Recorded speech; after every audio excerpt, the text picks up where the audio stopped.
Ó mà wá lágbára báyìí o. Ǹjẹ́ ẹ̀yin ti ẹ̀ rántí ìránṣẹ́ Ọlọ́run kan tí wọ́n jí gbé ní ìpínlẹ̀ Kaduna ní bí ọ̀sẹ̀ bíi mélòó sẹ́yìn? Ikú ò bá gbowó àbá fún olówó, ikú ò bá gbòbí àbá lágbò fún un.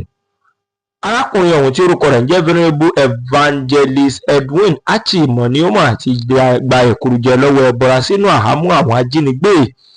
Gẹ́gẹ́ bí ìròyìn tó ń lọ lọ́wọ́ lórí ayélujára báyìí, arákùnrin yìí pẹ̀lú ìyàwó rẹ̀ Sarah Achimọ ni wọ́n jí kó ní ibì kan tí wọ́n pè ní Nisisi níjọba ìbílẹ̀ Chikun ní ìpínlẹ̀ Kaduna ní ọjọ́ 28 oṣù kẹwàá ọdún tá a wà yìí.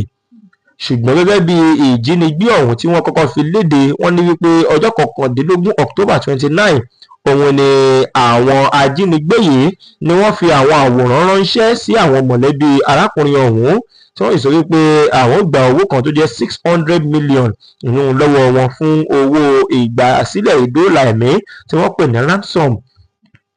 Nínú àwòrán ọ̀hún tí wọ́n fi ránṣẹ́ sí wọn ni wọ́n ti rí tọkọ-tìyàwó pẹ̀lú àwọn èèyàn mìíràn tí wọ́n wà nínú àhámọ́, tí wọ́n rí àwọn míì tí ebi ti fẹ́ pa wọ́n kú tí wọ́n dè wọ́n mọ́lẹ̀ pẹ̀lú ṣẹ̀kẹ̀ṣẹ̀kẹ̀.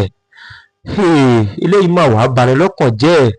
Ìròyìn tó wá jáde lánàá ni wípé Venerable Achi yìí tí ó jẹ́ ẹni tó jẹ́ wípé òun náà ló di olùjọ tí wọ́n pè ní Ebenezer Anglican Church ní Maijero, wọ́n ní wípé wọ́n ti sọ ọ́ di mímọ̀ o bí ọba ti gba ẹ̀kúrújẹ lọ́wọ́ ẹbọra lánàá ní Akolo àwon Ajinigbe. Wọ́n wá ní pé kò tí ì sí ọ̀rọ̀ kankan àbí àtẹ̀jáde tí wọ́n fi lè mọ̀ bí ìyàwó rẹ̀ ṣe wà sí, ṣùgbọ́n pé ọba ti dákẹ́ o sí abẹ́ àwọn ajínigbé. Ìṣẹ̀lẹ̀ yìí náà ni wọ́n ní wípé ó ti bẹ̀rẹ̀ sí ní da gbogbo ìpínlẹ̀ Kwara rú báyìí, tí wọ́n dẹ̀ ń sọ ọ́ di mímọ̀ wípé àwọn ajínigbé ń ṣọṣẹ́. Kódà pàápàá wọ́n ní wípé wọ́n ṣẹ̀pa 2 nínú àwọn agbófinró ní ibìkan tí wọ́n pè ní Southern Kaduna lẹ́yìn tí wọ́n ní wọ́n ṣe ìkọlù sí olú iléeṣẹ́ ọlọ́pàá kan tó wà ní Zonkwa.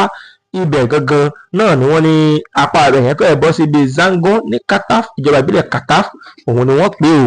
Ṣùgbọ́n báyìí kókó ibẹ̀ ni wípé ìránṣẹ́ Ọlọ́run ó ti dágbére sí àkàtà àwọn ajínigbé. Kọ́lọ́run bá wa dọ́wọ́ aburú dúró lórílẹ̀-èdè Nàìjíríà, kó yọ àtẹ̀bá náà sí afẹ́fẹ́ rí àwọn tó kù tí wọ́n wà ní àhámọ́, kí Ọlọ́run dákun dábọ̀ kó bá wa gbà wọ́n lẹ̀ o. Kò wá ní jù lóní bẹ́lẹ́ ń já lọ báyìí fún ti sáà tí a wà yìí. A tún máa padà wá máa jẹ́ kẹ́ ẹ máa mọ̀ bí ó bá ṣe ń lọ o. Ẹ ṣé o bẹ́ẹ̀.